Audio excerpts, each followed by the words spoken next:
issued a severe thunderstorm warning for central Greenville County in upstate South Carolina, north central Anderson County in upstate South Carolina, central Pickens County in upstate South Carolina, until 8:15 p.m. Eastern Daylight Time.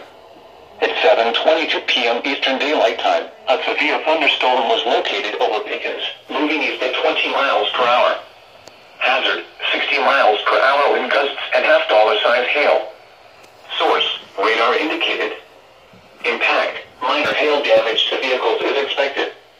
Expect wind damage to trees and power lines. Locations impacted include Easley, Pickens, West Greenville, Berea, Welcome, Powdersville, Liberty, Cherryville Point, Furman University, and Bakersville.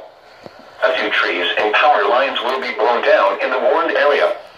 Hail can cause major property damage, especially to vehicles.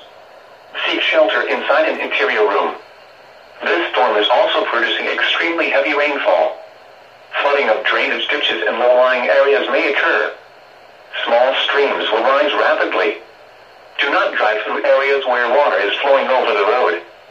Please report damaging winds, hail, or flooding to the National Weather Service Greenville Spartan Alert by calling toll-free 1-800-267-8101 or by posting on our Facebook page or tweet it using hashtag NWSGSP. Your message should describe the event and the specific location where it occurred. Repeating, a severe thunderstorm warning has been issued until 8:15 p.m. Eastern Daylight Time for the following counties in South Carolina: Anderson, Greenville, and Pickens.